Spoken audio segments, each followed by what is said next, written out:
Gonna change the oil in this thing. Gonna have a peek at the brake pad, swap the wheels over, go drive Angeles Crest, Mount Wilson, Big Tonga, Little Tujunga. Maybe meet up with Jaime from RaceFF pod later. See if I can get him to buy me a Slurpee. Not bad for Christmas Day. Take it. Good.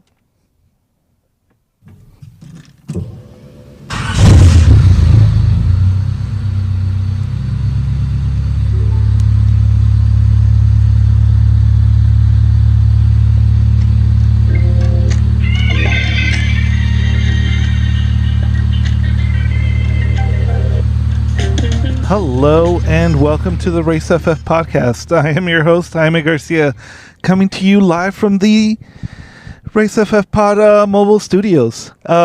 Essentially is the Lexus GX470 outside of a 7-Eleven with a amazing human being. There are people that tell me that they listen to my podcast, and I'm always kind of like worried about what I've been saying. And to have somebody say that they've been listening to all my episodes, I'm just like, wow, that's wild. And this man, I mean, dude, he literally drove from the East Coast all the way to the West Coast to drive some of our more cost-effective track days. It was really just to hang out with you, actually. It was just for this. So, of course, if you have not been creeping on my Instagram, or at least creeping on this person's Instagram, I am talking about the Instagram handle of Astro Creep Speed Shack.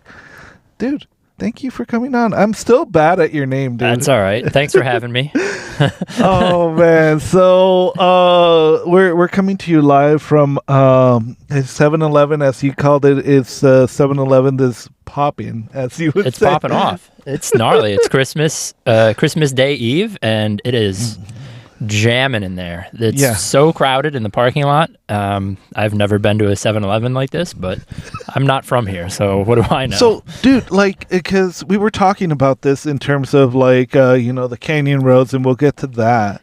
But, what has been your experience coming to SoCal?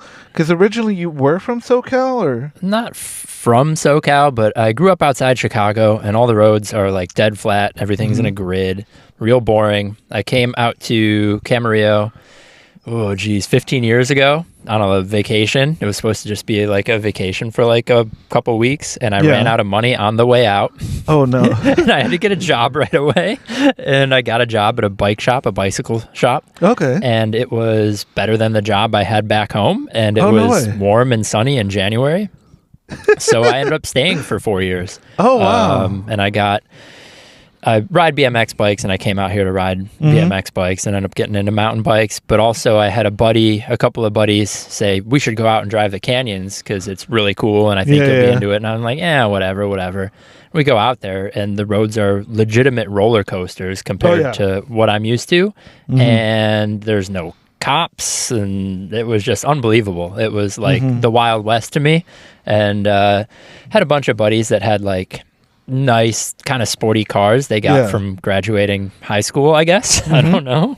More well-to-do suburb, I suppose. But I was driving my hunk-of-junk 95 Chevy Caprice and almost understeering off cliffs and corners, and had a near-death experience. And instead of buying a different car or thinking like, hey, maybe this isn't a good idea, I just started buying parts for it and doing autocross, and eventually had a customer of the bike shop talk me into going out and doing a track day at Streets of Willow that he didn't end up being able to make after all. So I went out there by myself, and the car had an automatic transmission, and it blew up on the second session. No. I was having so much fun running people down. I missed the driver's meeting. It was unbelievable. Speed Ventures, I love those guys. I missed the driver's meeting, and they're like, oh, you do autocross, you'll probably be okay. I had no clue what the flags were. I had no clue how anything worked, and they just let me out there, and like, whatever, it was fine. I didn't hit anybody. And you were in the beginner group, I imagine. Yeah. And it seemed to be like kind of a low car count and everything. But yeah, the transmission wasn't shifting, and I had to like let off the gas to get it to upshift into third. Okay. And then I would get back on the gas on like the straightaway, and just having so much fun running people down.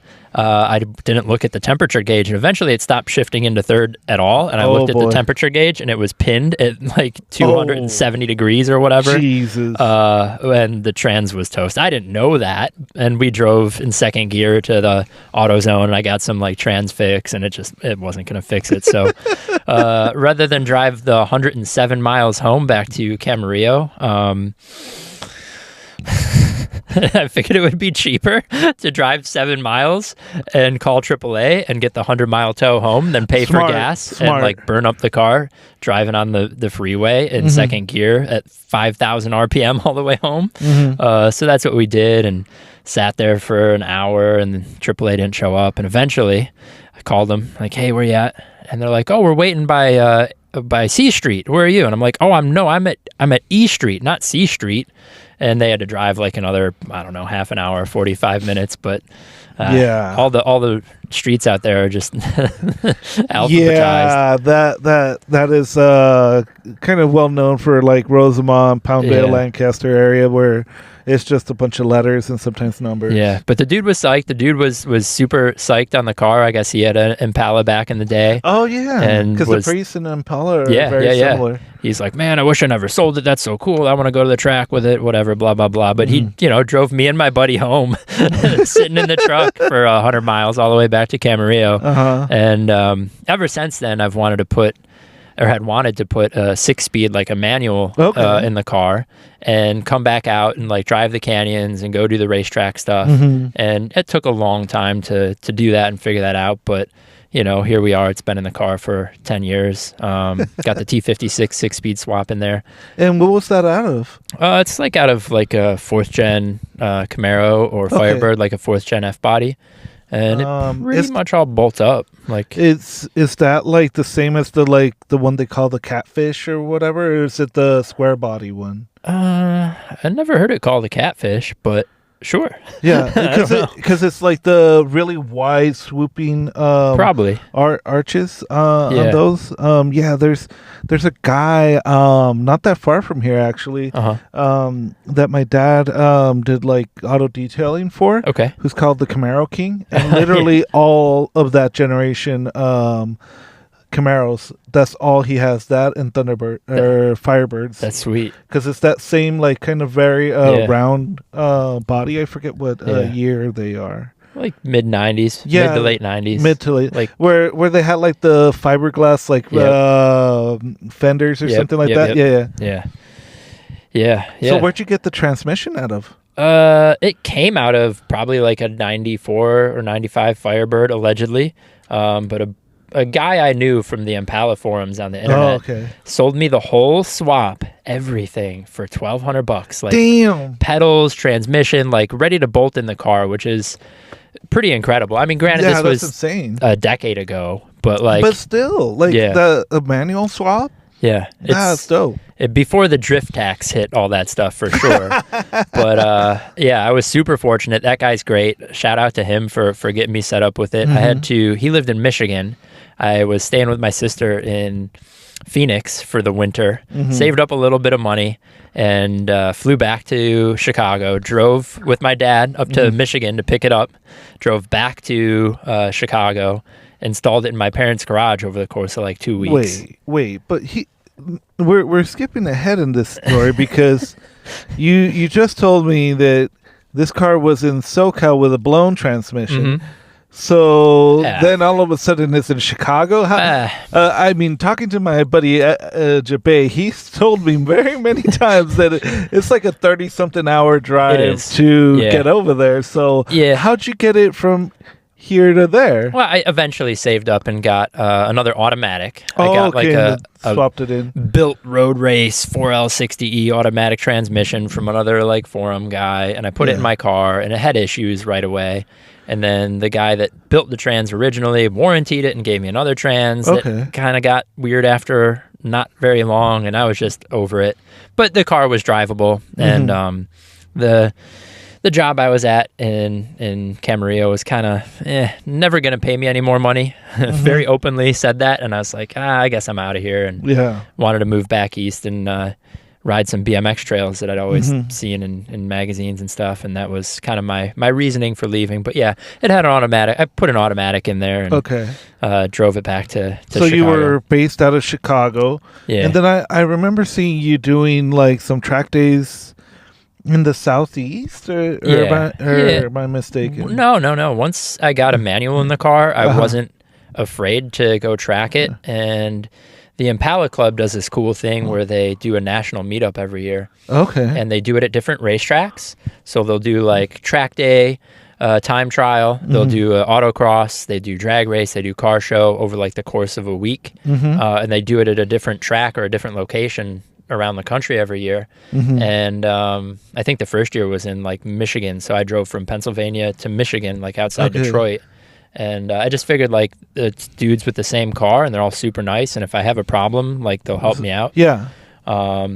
So, yeah, I started doing that stuff and then got a little more brave as the car, was holding up and, like, didn't break.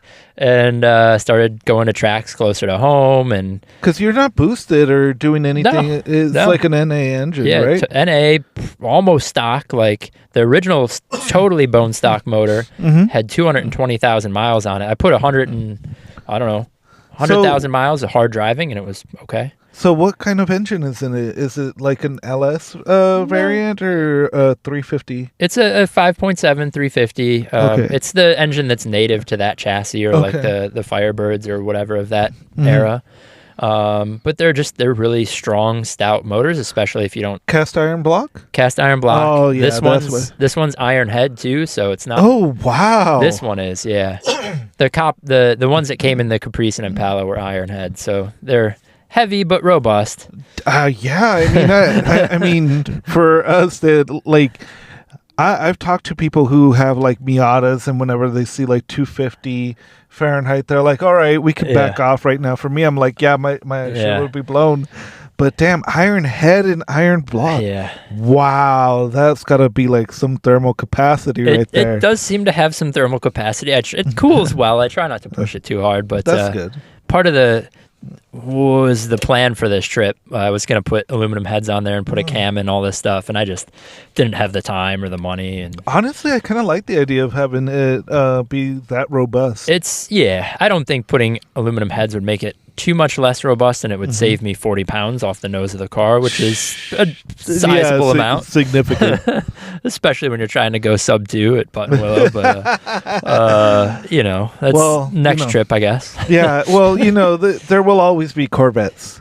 There will always be... Those cars, they're too small. You can't put everything you own in the back of one of those cars and drive it across the country to the racetrack. Oh, no. I'm saying, like, there will always be Corvettes blocking you. That's an ongoing issue with John from 91 Octane. Yeah. From actually 2 times he's had Corvette issues. Yeah. But yeah, my buddy Calvin, who had the Civic Type R being a Corvette. But that's standard to be seen. So you make it out here. Obviously, the trip driving out here, you took off when? I left December 5th. Friday, December 5th. From Bethlehem, Pennsylvania. It's like 50 miles north of Philly. Okay. And it's, I don't know, over 3,000 miles to drive here. So you had to do oil changes, like when you pull over? No. That oil had probably 4,000 miles on it by the time I got here. I got here, I went and drove the canyons with it for a couple of days, and then I changed it. It's good synthetic, and it's highway mileage. It's fine. Okay. So you get over here, and I mean, this is like you're trying to touch back with your roots from what you originally experienced with over at Malibu, and then you hit up what I think are 3 of the I think staples of SoCal track days, or tracks, which is Buttonwillow, Big Willow, and then Streets of Willow. Yep. Since you are used to the East Coast pricing, how did you see the pricing? This is specifically for Con. As you might say, it's very cost effective compared to the East Coast. So essentially, for like Big Willow weekend and streets, is like the price that you would pay for like maybe one day over there. Half a day. I don't know. Jesus. I would say the average cost out east, and this is hard for me now too because I've been instructing for the last handful of years, so I haven't been paying for a lot of events. But I would say the average cost back east is between $300 and $400 for one day. Average HPD, yeah. You know, if you bundle a weekend, like maybe it's $500 for the weekend, then you get to drive 2 days, whatever. That's cool. But to like be looking at Instagram and seeing people are doing days at like Streets of Willow for $100 is mind-boggling to me. Toga to Track I think had one recently that was like $100. Yeah. That's specifically who I'm thinking of. And if it's Big Willow, guaranteed load count. So this was the first time you got to drive Big Willow, right? Correct. Yeah. Okay, so I've had so many conversations with people from SoCal, and I feel like there's been an indoctrination that this happened with Big Willow. Okay. Because I don't know if you noticed it in terms of like the car count at Big Willow versus Streets. Because, I mean, obviously, like, Adam Jabe has told me many, many times, he's like, man, why you guys are so lame? You have such a cool track. Yeah. And then it's like, Streets will sell out, but our freaking Big Willow days, like, half. Like, half at most. And I think it's an indoctrination issue where, like, a lot of people who their first track day is Streets, they probably have like an instructor or maybe a more senior track person kind of put in this idea that Big Willow is like a big scary track that you need 500 horsepower for. You don't need 500 horsepower, but it is a big kind of intimidating scary track. At least it was for me. I agree that it is a very intimidating track, but I feel like that's kind of any track. Yeah. Because also like Streets, depending on the configuration you're running, there is that blind chicane downhill. Yeah. And that thing was a blast. The last time I drove it 15 years ago, I thought it was fun. But but that is literally, I've seen an FRS do an endo off of that. So, like, to me, I look at it and I'm like, ooh, this is kind of sketchy because I've seen how bad it goes. Yeah. And obviously, Big Willow has turned 9. Yeah. But for you, because you got the Caprice, you're out there kind of pushing like decent amount of power. How did it feel? It felt good. I think that's also true too. Like, to be fair, I think if you're going to Big Willow for your first time, or like a track for your first time, and it happens to be Big Willow, you're just not going to be going as fast. Like, you don't have to go into turn 1 at 100 miles an hour and, you know, be flat out through, you know, some of the big sweepers and stuff like that. Like, you can go there and just have a good time and work your way up to it. But yeah, I mean, to drive fast there, to turn a fast lap, like, you have to drive fast, and it's a big, fast flowing track, and it's got some funny bumpy spots and some higher commitment spots. I don't know, it was super fun. I think the other thing for me too, it was intimidating because it was the first track day or track event I was doing since as I'm getting here to kind of kick off my trip. Yeah, and I didn't want anything bad to happen. Yeah, because you're like, I still have all these other tracks to hit. Yeah. So obviously everybody, I mean, even Adam was kind of like taken aback when I was like instructing him. In fact, I have that sound clip where we're going out of 6 into 7, and he shifts into 5th, and I'm like, stay in it. Yeah. And we're going into 8. He's like, dude, I'm fucking in 5th. Like, we are deep in this shit. Yeah. He's like, and I'm like, stay in it, turn in. Yeah. And it's like, eye-opening for sure. I think it's because you don't realize that it's got like some decent banking, but the thing that shakes everybody's confidence is the bumps on 8. Yeah. Yeah, it's bumpy. Yeah. Fortunately, I'm in a very big, heavy car with a very long wheelbase, and it's not twitchy. Yeah. It's definitely, if there's anything it isn't, it's twitchy. So that's always nice. But when the splitter's kind of, you know, scraping, bouncing off the ground at 100 whatever miles an hour, flat in 5th gear all the way around the corner, and it's just kind of kissing the ground, kind of. Yeah, you're kind of like, man, this is fast. It's fast. It's super fast.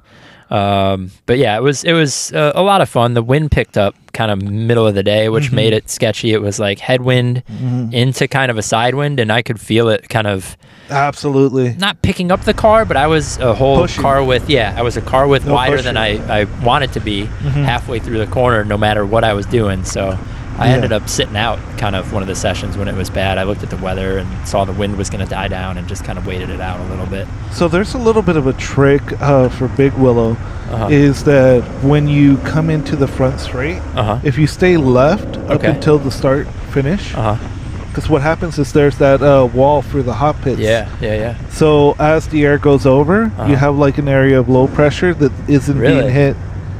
So, yeah. And because you have the air swirling, it's kind of like what happens with the tailgate. Yeah. Where it just causes the wind not to hit you as bad. That makes sense. That's a cool trick. I'll remember that for my next trip out in 5 years or something. Yeah, so I mean, like, dude, driving out here like that's got to be wild. And your first track day is Big Willow. Yeah.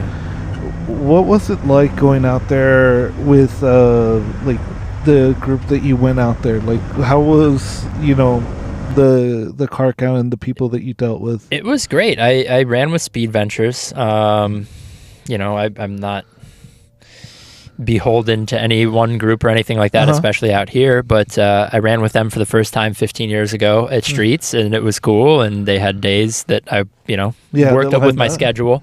But it was really good. I was in the green open passing group, which again is a little intimidating for a track I've never been to, even though I've done plenty of open passing stuff before. Like, it's just ambiguous with, like, does he see me? Does he know I'm going around him? Is he gonna like dive bomb me in a corner? We're going 110. Like, oh boy. But it was super, super good. It was no qualms whatsoever. Everybody was nice. I had a chance to drive behind some of the Spec P71 guys in their Crown Vics. Oh yeah. Just chalking it into corners, dude. It was unbelievable. I was behind Brett Madsen, I think, and followed him for a lap or two, which was really neat. It was eye-opening to just watch him chuck it in there and slide and like four-wheel drift into like turn one. I'm not that brave, but I was chatting with him afterward, and I was curious, like, if they have to drive the cars like that, or if it was just he was just having fun and kind of showing off. I'm not sure. And he's like, no, dude, to go fast in these cars, like, you just have to chuck it in and get back on the gas and let the tires scream. Which, yeah, I don't know. It looks super fun though. Yeah, I mean, also, like, going into turn 2, you could carry so much speed because it's an uphill, and it's really, really banked. I don't know if you were able to do any track walking afterwards. But I didn't, but I could tell it was, lots of camber everywhere. Yeah, it has a lot of grip. And then, of course, it's the Omega. That thing is just, like... in the car, it does. In the videos, it does not do it justice. No. At how high you are going up. So, like, if you don't know what I'm talking about, the Omega section, which is turn 3, 4, and 5, it's like you're going up a 3 or 4 story freaking like parking garage and then diving back down. Yeah. Going up to me didn't seem that scary. Coming back down out of it, whatever that high speed like downhill. There's a longer 4 straight 4-5? Yeah, 4-5. That was spooky to me. Yeah. It was fine, and people are like, oh, there's camber there, it'll catch you on everything. But it was like oh boy. That I think was probably the most intimidating part of the track to me, at least until I kind of warmed up to it. Yeah, I've only seen one person go. No, 2 people go off there. I was riding passenger one time on that one. You can muck it up, but like for more high horsepower rear wheel drive cars, the connection between 3 and 4 is usually where I see people spin out and either go out or in the corner, and it's because you go from on camber to off camber, depending if you apex too early. Right. You'll be in that spot where it like drops off, so you'll see people like fish hook it in. Yeah. I didn't see any of that, and I tried very carefully to not go off anywhere there that day. Yeah. So. Yeah, the rocks there are not, the dirt outside of that is not very friendly because it's got a lot of rocks. Yeah, I wasn't not looking to go off-roading on my first day, so I kept it on the track. So the car count was really low, I'm guessing. It wasn't terribly low. It was, I don't know, moderate for that day. The next day at Streets, though, it was, I mean, that paddock is like narrower, right? Yeah. It's not as big and open and spread out, but there was literally, everybody was just jammed next to each other. Yeah. I tried to like build a wall on both sides of my car the night before. For what it's worth, just to put this out there, I like typically sleep in the car for trips and stuff like that. I'll sleep in the trunk because it's huge, which is hilarious. But I bring all my junk to the track, and I made like walls on both sides of the car just to like kind of make myself some space, right? And of course, like people kept rolling in. Oh, can you scoot that? Oh, can I park there? And like, whatever, that's fine.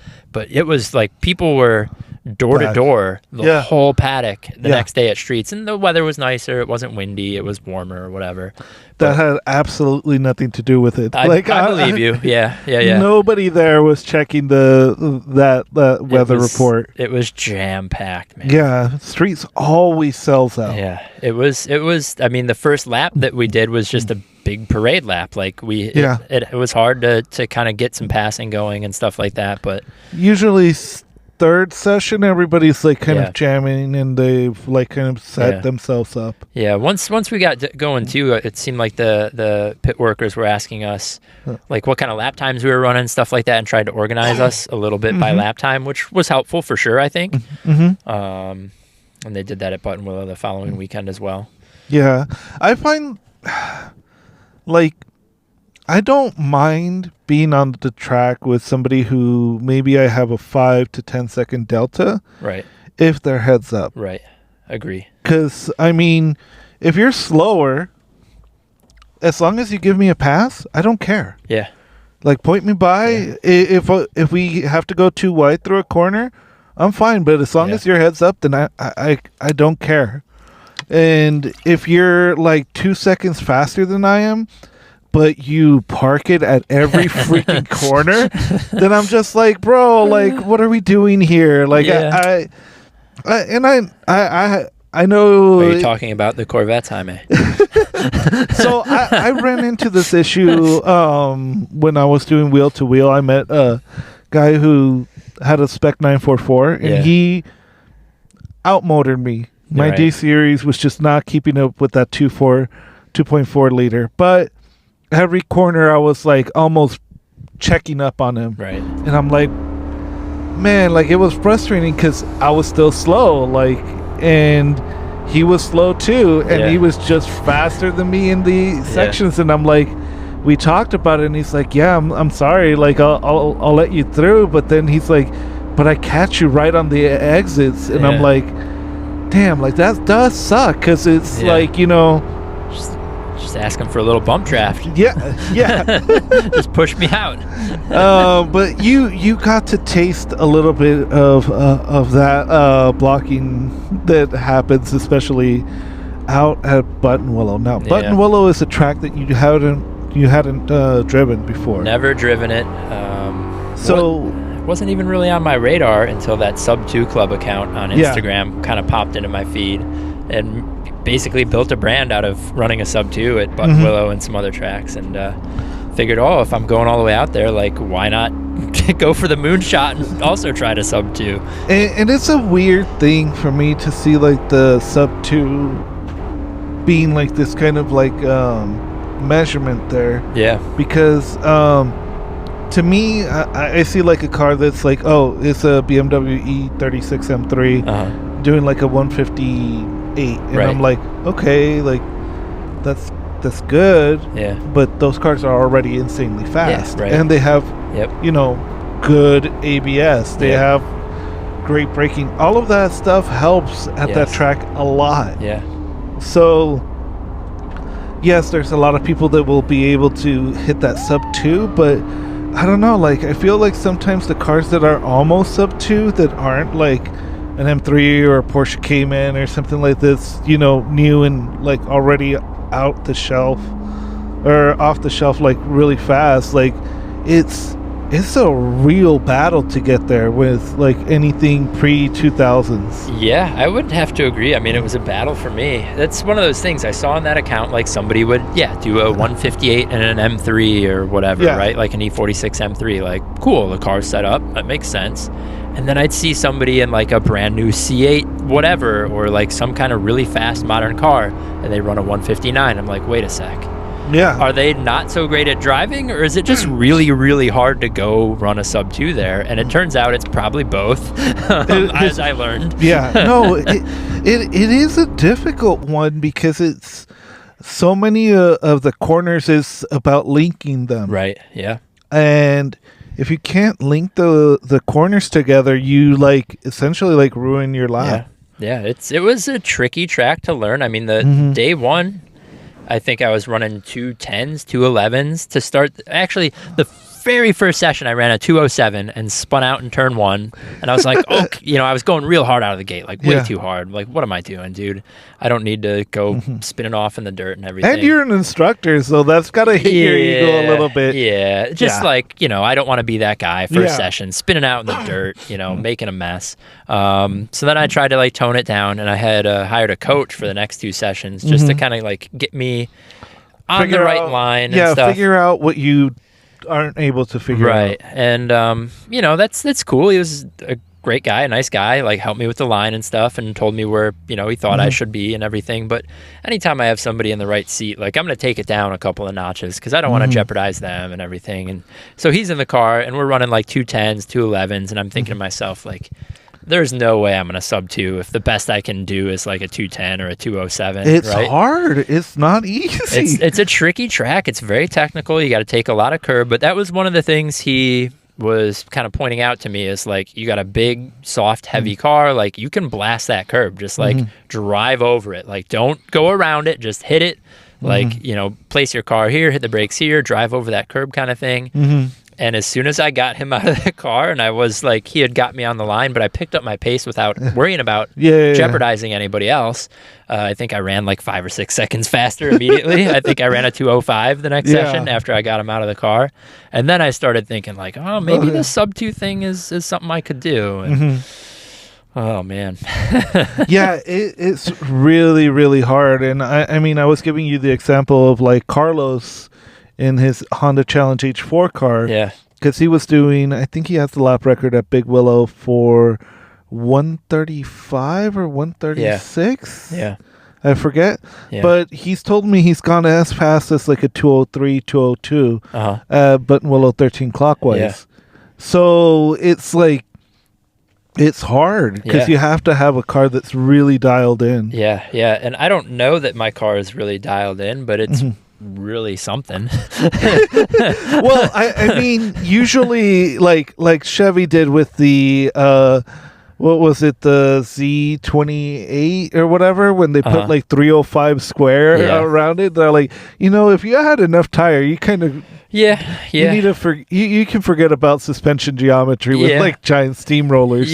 The geometry on my car is not terrible. It's a stick axle, so it's 0 camber in the back, so like that's not helping anything, but it's AA arm front and it's got like 4 degrees of camber in the front and like decent geometry. But I figured the sub 2 thing was a moonshot anyway, so I just like spent a bunch of money. I figured I don't have the time, I don't really have the money either, but I can buy my way closer to 2 minutes without having to spend as much time out there, which, if I only basically had 2 days to make it happen, like I want to come with the best equipment that I can reasonably afford. So I came out with 315, 30, 18 square, and like, it was a lot of money to spend, but I got really close. Hey man, there are so many people that go out there and literally never get that. Yeah.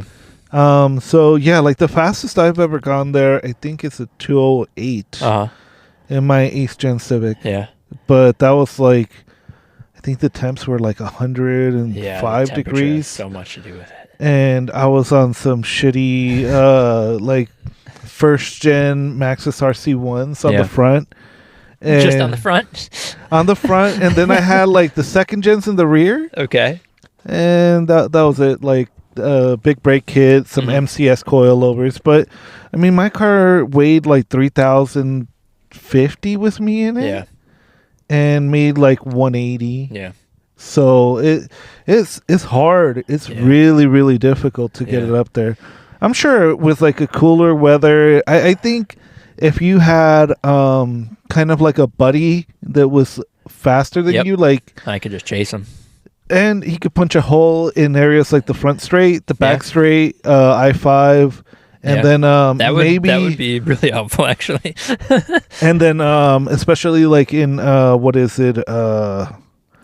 for Riverside, because since you're mentioning that you don't have camber in the rear, I imagine Riverside must have been like kind of a little bit of a difficult corner for you. No, actually. Really? Riverside, I was steamrolling people in Riverside all the way through the bus stop, around Riverside, all the way to Phil Hill for whatever reason. I mean, it's a big, heavy car, right? Yeah. But I did a bunch of aero stuff. It's got a big 9 live wing. Right. I put so I ran like the best of like I don't know, 207 or 205 on, I think 205 on Saturday.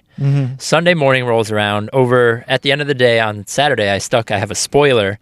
So I put my spoiler on in addition to the wing, maxed out the wing angle of attack, big gurney flap, did some other stuff like took off my windshield wipers. Like you took out my stereo, like all kinds of wacky stuff. Throwing all the spaghetti at the wall. Yeah. And I ran a 203 the first session on Sunday morning, and I was like, hang on a sec, maybe I can do this, because I knew I was leaving a lot in different places. But yeah, I could go like flat fifth gear all the way through Riverside, all the way like into Phil Hill, like flat. Wow, then that's a good setup. Yeah, it was the aero. It was hard to actually start trusting that like the faster I went, the better the car stuck, and to like stay flat all the way through Riverside was eye opening. Yeah, and to see like chunks of my tire like peeling off and flying up through like the hood vents that I made and stuff, and the fender vents, and like it was a trip, but. Yeah, once I hit that 203, I was like, man, okay, maybe I can do this. And I did another session. I think I ran a 202 the next session, a 202 something. And I'm thinking like, all right, cool. I can do this. And then I looked and I saw one of my tires is corded. That was with the I had CRS, the Namkang CRS, which was a whole thing, just a mission to get those. But fortunately, I had panic ordered a set of those new Hoosier track attacks. Yeah. And a buddy that I met on Instagram actually was kind enough to, on his way from San Diego, stop in Culver City, grab the tires from my buddy's place because I didn't have room for them, drove them up to Button Willow for me. So I had like tires just in case, and at lunchtime I had to actually, fortunately they had that tire shop there. Yeah. And those guys put the Hoosiers on the car, and then I ran a 201. So now, because a lot of people have been talking about that tire, and you were on the Namkang, so those are, how many heat cycles do you think? Dude. Like a lot? Yeah. Okay. I mean, I had the 2 full days. I had the 2 full days at Willow Springs, so Big Willow and Streets of Willow. Then I had 2 weeks worth of canyon driving on them and driving on the highway, like being lazy, not swapping wheels. I don't know how many heat cycles, 50? Damn. Probably. So right off the bat, like the Hoosiers just took a second off. Yeah. I spoke to some people, and some people said they're good for a second and a half. Other people are like, they're not any faster. Ideally, they should have been like kind of heat cycled in and like let to cure for 24 hours. Yeah. And I didn't have time. I bolted them on at lunchtime and went out for my session and just started hammering on them. But yeah, I mean, I went from a 202 to a 201 without trying. I was still kind of babying and like tiptoeing based on the other tires, you know, but realized like the grip level is definitely there. And I didn't know the tire pressures, if there was tire pressure difference I should try or anything like that.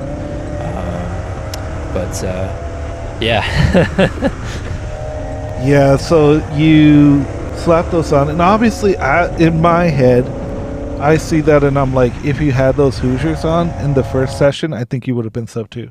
Probably. Yeah, probably. I think so.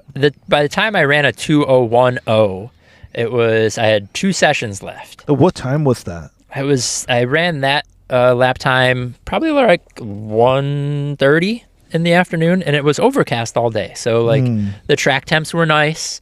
The track didn't get hot or anything like that.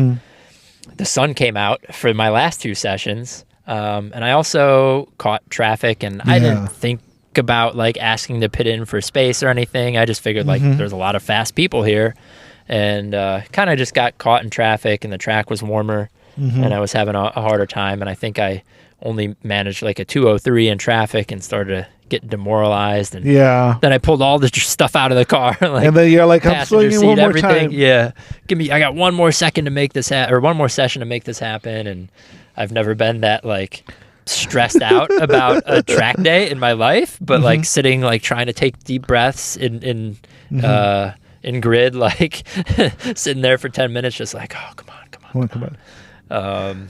And yeah, I kind of caught traffic quite a bit in the last session, and I think I only got another 2:01, but it was like optimal of 2:09.3 or something. Oh, okay. Or a 2-minute 0.93. Yeah. And I'm sure if I would have not had traffic, I could have squeezed it out, or if I had one more session on a morning, like the following morning or whatever. But the morning session is definitely key, especially at Buttonwillow and at most of the SoCal tracks. It's usually the first. Right. The first one. Same thing with Big Willow. Yeah. Usually it's the first one. And you did well, because you were telling me you did like a 1:30 something, like a 35. At Big Willow or Streets? At Big Willow. Big Willow I did 1:37, but I was tiptoeing, man. Yeah. Like, I'm sure there was 2 or 3 seconds in there at least. But it's a big, fast, scary track first day of the trip. Like, but I mean, like, you still did well. I know of plenty of people that go out there and struggle to hit sub 140. Yeah. And that's like with whatever vehicle they have. So that's freaking dope, man. Yeah, I guess I just gotta come out on another trip in 5 years when I can afford it again. They're actually doing SoCal Drivers Club is doing a day next Saturday, and it's open track. And I was really actually hoping to drive with them the Friday before the Speed Ventures weekend and have like open track, but they didn't have any spots. They sold out like 2 months prior to the event and stuff. But I know I would get murdered by my girlfriend, my lovely girlfriend that was very supportive of this whole trip. Did not seem pleased when I asked if maybe could I stay another week, and I'll just come home a little later. But her parents are watching our dog. She made all kinds of arrangements. She's actually going on a cool trip to Thailand. So we won't see each other for 6 weeks. So I got to come home and take care of the dogs, take care of the pets for sure. I trust me, as a dog owner as well. Like I know the struggles of having them as well. Miss them. It's been a month of not seeing them and stuff. But. So man, like we're pretty much at the end of your West Coast tour. And I don't know. Is there anything? Obviously, being in the sub 2 club was a big thing that you were trying to do. But is there anything that you feel like you kind of wish you were able to do that you weren't able to do yet on this trip? Oh man, visit all the friends from 15 years ago and ride more bikes, like ride my BMX bike and my mountain bike more.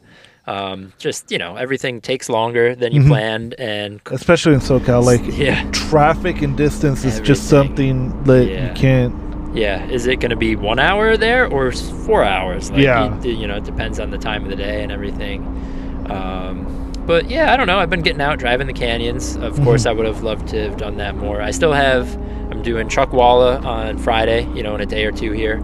Then driving, I had no idea that Chuckwalla and Laguna Seca were so far, but I signed up for Laguna. Oh, boy. I signed up for Laguna Seca, being kind of my last track of the trip. And a day at Chuckwalla popped up.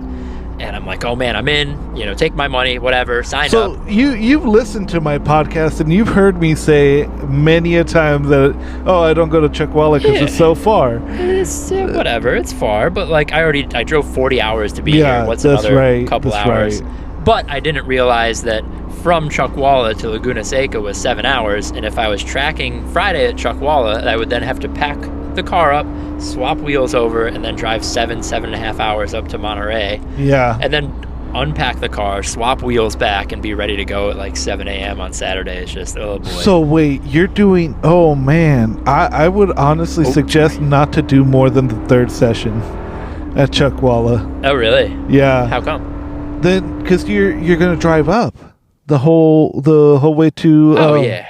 Yeah. I'm probably not gonna drive till the end of the day, but I've actually talked to the buddy that I'm staying with.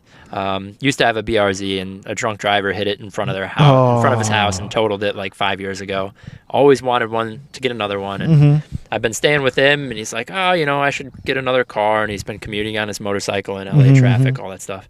And I was like, would you be mad if I paid for your Chuckwalla day and you did a track day? And he's like, no, that sounds cool, right? So. Man, the prices here are that cheap that you could be like, oh man, I'll buy you a track day. $200. I already spent thousands of dollars to be here. What's another $200, right? So yeah, I paid for him, and he wants me to instruct him. Awesome. Which should be cool. So I'm gonna hang out as long as he wants to be there that day. Okay, that makes more sense. Yeah, and another buddy from San Diego, that guy that brought me my tires. Shout out to Daniel Drives, Daniel Mobley. But he's gonna meet us out there as well, and we're gonna do a cabin and stuff. Sick. But yeah, then I'm going to be packing up and driving to Laguna and driving at least Saturday there. Maybe I'll sign up for Sunday, depending on how Saturday goes. And yeah, that'll kind of round out my trip, and then pack it all up and drive, 40 hours, 45 hours back home to Pennsylvania. So... if the car holds up, hopefully, knock on wood. Dude, those iron heads are chilling. They are chilling. I hope so. So I've done Laguna, and it's taken me about 5.5 hours from where I live. Okay. And I know I'm 3.5 hours away from Chuckwalla, so I'm like, be prepared for 8. Yeah, no, I am. Yeah, it said between 7 and 8 hours, so it's going to take as long as it takes, and I'm going to get there when I get there. And dude, it's going to be a dream come true just to... Yeah. This whole thing has been a dream come true. It's been a lot of work. Like I've been changing oil in the street, swapping wheels, like probably looking like a crackhead. I don't know. I'm sure. Like all his neighbors have been really sweet. One of his neighbors even told me he used to have like an M3 and used to do track days. Like everyone, even the old timers, like, whoa, what's in this thing? And chatting me up and stuff. Yeah, it's been a mission for sure. It's not. I wish it was more of a vacation and less of a hardcore car mission, but it is what it is. And it's been a dream. It's unbelievable. Yeah, man. Like, dude, I have so much respect for you to go ahead and do this. I mean, realistically, these are the type of things that many people consider like a bucket list. I mean, it is. It was for me. What is it? One Lap of America is essentially kind of like what you're doing right now. By myself. Yeah, but I mean, with no like time limit. But I mean, like, also, and I always say this, like, here in SoCal, we have an embarrassment of riches in terms of tracks and roads. Yeah. And it shows you, like, you came out here and you're hitting up all of these kind of legendary tracks to us, like, track day people. Yeah. And Laguna Seca being the last one out, I mean, dude, that's your first time going there? Yeah. Man. I stopped by there once when I used to live in Camarillo. I went up to some bike thing up at Specialized up in like San Jose or whatever, and drove back and was like, oh, I'm near Monterey. Like, oh, Laguna Seca, I'll stop there. And like, you could go up and I want to say there's like a viewing area near the Corkscrew. Yeah. And like a bridge or something like that. And just looking down at the Corkscrew in person is so gnarly. Like, you drive it in video games and Sims and stuff, and it's like, yeah, whatever. And then just to go there and see that it's like, whatever, 2 or 3 stories, like straight down, totally blind, is... eye-opening for sure. I think as dope as the corkscrew is, the corners right after are the real, like, holy crap. Those were the ones I really liked in Gran Turismo 4 when I played. So, like, those are so fast. Even when I was instructing. Really on camera just and like, stuff. Just like putt-putting through it, I'm like, dude, this is fast. Like, I'm putt-putting, and it feels like, man, it feels like it's going hard. I'm super looking forward to it for sure.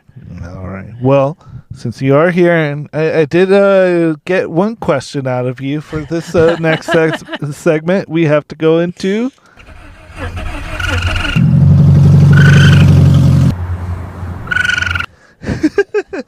Are you a trash panda car enthusiast? And I mean, you're coming in pretty hot, saying that you're sleeping in the trunk of the vehicle. I mean, you already get bonus points for that one. So here we go. Have you ever had a significant other pop start your vehicle? Absolutely. Bonus points if you've made them push. I did the pushing. Okay. But in fairness, she's never driven a manual car, and popping the clutch was actually way scarier. Yeah. Actually, no. She did do the pushing. Now that I think about it. Bonus. Yes. No. I did have her. She was very upset because it was slightly uphill. That's right. Yeah. She got in the driver's seat and was like, "Wait a sec. No, I don't want to pop this clutch. Get me out of here. I'll push." Oh man! All right, Thanks, Darren. Win on that one. All right. Next one. Have you ever used a non-automotive part to fix your vehicle? Absolutely. All right. Are you kidding me? I got a hockey puck for a body mount. That's right. Jackie actually told me about that setup. So that interesting. Similar thickness, rubber. You know, we drill a hole in it. Body mount. All right. Since you've been driving for a decent amount, have you ever gotten wet inside of your car with the windows all the way up, sealed up? Oh, yeah.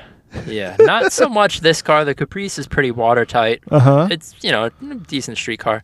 I bought a Miata from a buddy, which is a great car, but it's got a hard top, and everything's 30 years old, and, some rain might leak in when you're driving down the road. Yeah. So, yeah, definitely gotten damp for sure. All right. Have you ever used a tire plug on a race tire? Not my own, but I actually plugged a buddy's tire at Pineview Run a couple of months ago. A buddy of mine, Mario Korf, who does a bunch of like DIY aero. I think you had him on the podcast, right? Have I? I don't know, but you should if you haven't. Okay. He's a genius. But does a lot of like aerodynamic testing and consulting and goes to the wind tunnel and stuff like that. But I was doing a member day with him at Pineview Run just to meet up with him and talk aero stuff, and so he could have a look at the car. And he picked up a nail on the way to the track, drove a session, realized he had a flat, and I have a tire plug kit. Pulled the wheel off. We plugged it up and sent him on his way. Did 5 more sessions with a plug in it and corded the tires, and that was that. Yeah, I've done that in the past, and honestly, like, it holds. Yeah, it holds. It's not on the sidewall. It's fine. Yeah. It's fine. It's fine. Have you ever owned a Nissan Altima? No, but it is a dream of mine. I love it. With the new collaboration between Honda and Nissan, maybe we could get this K20 swapped. I'm about it. Fastest cars in the world. Love it. Love it. Have you ever had more than 3 different tires on your car? That's a good question. That is a good question. Because, 2, I could see that. Yeah, to be honest, I don't think that I have. I think I've only ever had matching tires on an axle. I have a Subaru at home, an all-wheel drive Subaru. Oh yeah, that's right. And try to like keep that pretty matched up. Same thing with the girlfriend's got a Forester, and we try to keep that pretty well matched up, just because I know it can mess stuff up. Yeah, no, I'm gonna have to say that I've never had 3 different tires. Only 2 at a time. Okay. Have you ever had Lamborghini doors? installed. Never had Lambo doors. Way too complex and heavy, and if you can't put them on with zip ties or duct tape, I'm not about it. Love it. All right. Have you ever been confused for a metal recycling person? Yeah, probably. Whether anybody said that directly to me, I don't know. But yeah, I've been rooting around in the trash for car parts before. Absolutely. Oh boy. I have a small storage area in the basement of just random scrap metal. Recovered from places. That's from my buddy Dylan, who was driving around with like a spare block and like a trans, and someone said, "Hey, are you collecting metal?" Is this Dylan from New Jersey? Yeah. Oh, horse. Yeah, horse, of course. All right. Have you ever worked on your car in front of an AutoZone or 7-Eleven parking lot? And I think we can agree that that's 100%. I was literally here with you for that bolting my passenger seat back in after my sub-2 attempt in the 7-Eleven parking lot. That's legit, man. I mean, I think it goes without saying. Obviously, sleeping in the trunk of your car, not just sleeping inside of your car. You win this segment, but dude, yeah, certified.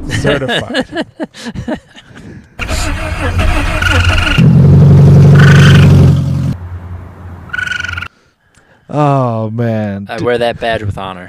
Fuck yeah. So. Dude, this has been a freaking blast, man. Like, we're sitting here, drinking our Slurpees, and I got you to try the masapan for the first time. Super delicious, very powdery. Yeah. But I'm into it. Yeah, it's very, very unique. I figured since you said you didn't live here for long that you may have not been exposed to it because it's a Mexican delicacy, but I'm happy you enjoyed it, dude. Yeah. It's been a pleasure. We will definitely be in contact, and I wish you nothing but luck on the rest of your trip. And I'm going to be obviously like tuning into the stories and whatnot.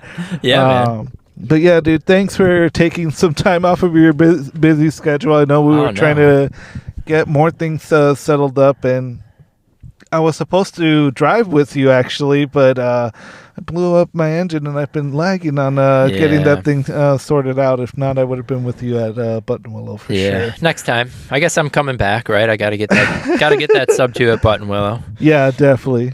Save up for a couple of years. Restore my credit score.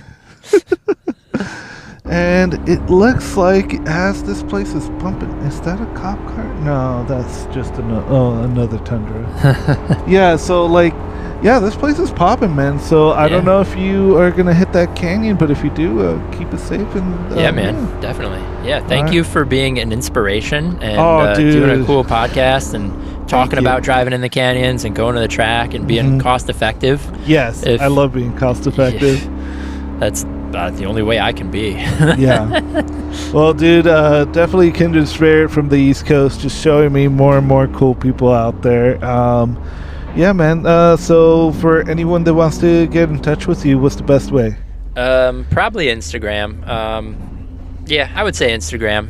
It's Astro Creep Speed Shack.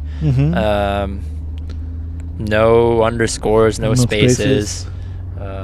Should be fairly easy to find. It's just a giant white Chevy Caprice cop car. But yeah, hit me up on there if you want. And if you got car parts or any kind of sponsorships you want to throw at me, I'm about it. Help me get out here a little sooner and get that sub-2, For sure, man. But yeah, make sure you follow this guy on his stories, and of course to see the documentation of this crazy journey he's doing. That I think is freaking awesome, and I really enjoy seeing people who are about that life. So thanks for coming on, and thanks for being at the RaceFF mobile studios. Yeah, man. Thanks for having me. And with that, guys, I will see you next Monday. Peace.